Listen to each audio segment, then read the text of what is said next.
በኢትዮጵያ ባለፉት ጥቂት ዓመታት የተመዘገቡት የበጎ ፍቃድ ስራዎች የኢትዮጵያን የቆየ የመደጋገፍና አብሮ የመኖር እሴትን ከማሳደግ ባለፈ የበርካቶችን ሕይወት ቀይሯል።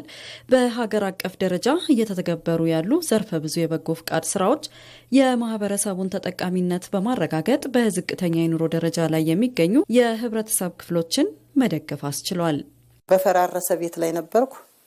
አፈር ነው ከውስጡ የሚወጣው። ወደዚህ ያመጡታል አይጦቹ። ክረምት ሲሆን እርጥበቱ ሲነካው ያስቸግረናል። በጣም ይሸታል። እንዲህ ዙሬ ለመተኛት ያስቸግረኛል፣ ይሸተኛል። ለምን የሚያው ችግር ስላለብኝ ሽታ የተባለ ነገሮች ይከብደኛል። እና አሁን ደግሞ ወጣ ገባ ብዬ ሽታ የሌለው ምን የሌለው ጽድት ተብሎ እንግዲህ ላይ እስከታይ ኮርኒሱ አምሮ ግድግዳው አምሮ በቦለኬት ተሰርቶ ውሃ ገባ በዚህ ወረደ በዚህ ዘቀጠም አልልም። በአማረ ቤቱኛ አሁን ተደስቼ እኖራለሁ። መጀመሪያ የነበርኩት ቤት በላይ ላይ ፈርሶ ጥቅርሻው አይጥ በላይ ላይ ሲጨፍር ዝናብ በላይ ላይ ሲያፈጭ ጎርፍ በስሬ ላይ ሲንሳፈፍ ላይ ተኝቼ ላይ መዘፍዘሻ ደቅጄ ነበር ማለት። አሁን ግን እንዳጋጣሚ ስብሰባ ሄጄ ተናግሬ በ9ኛ ቀኔን እቃሽን አውጫልኝ። እቃዬን አወጣሁ፣ ፈረሰልኝ። ስለበት ችግር የለኝም፣ እዚህ ደርሻለሁ። በኢትዮጵያ የቆየውን የመረዳዳትና የመደጋገፍ እሴት ምክንያት በማድረግ በመላ ኢትዮጵያ የሚገኙ በርካታ በጎ ፈቃደኛ ወጣቶች አርአያነት ያለው ተግባር እያከናወኑ ይገኛሉ። ወጣቶቹ በተለይም በአረንጓዴ ልማት፣ በደም ልገሳና የአቅመ ደካሞችን መኖሪያ ቤት በማደስ ረገድ በርካታ ስራዎችን ይሰራሉ። ህብረተሰብ ተሳትፎና በጎ ፈቃድ ማስተባበሪያ ጽሕፈት ቤት በወረዳችን በእነሱ አማካኝነት እነሱ አንድ ቦታ ስራ ላይ ለምሳሌ ስራ ቤት እድሳትም ካለ ይጠሩናል።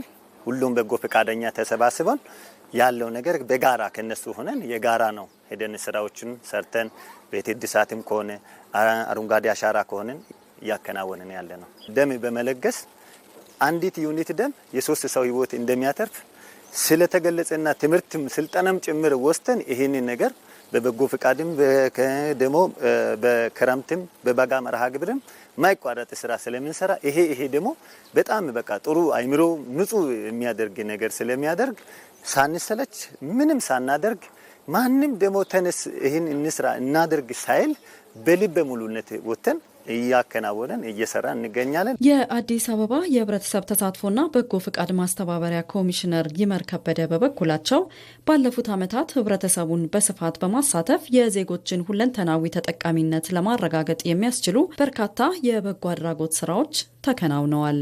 የበጎ ፈቃድ ስራ የማህበረሰቡ አኗኗር ላይ ለውጥ ሊመጣባቸው የሚገባ ጎደሎችን በመለየት ነው።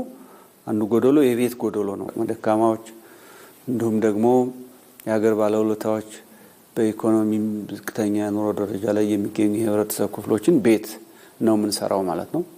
በ2018 ከ5000 በላይ ቤቶችን መስራት ችለናል። ማዕድ በማጋራትም እንደዚሁ የምንሰራቸው ስራዎች አሉ። የጤና ማህበራዊ ጉድለት ላይ ደግሞ የነጻ ሕክምና እንዲሁም ደም በመለገስ በከተማ ጽዳት፣ በትራፊክ በ10 ሺዎች የሚቆጠሩ ወጣቶች ናቸው በዚህ ስራ ላይ የተሰማሩት።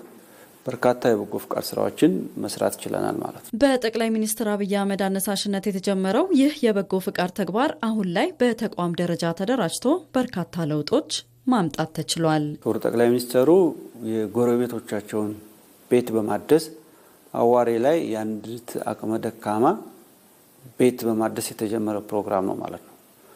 ከዛ እየሰፋ ወደ ስርዓት መጣ ማለት ነው።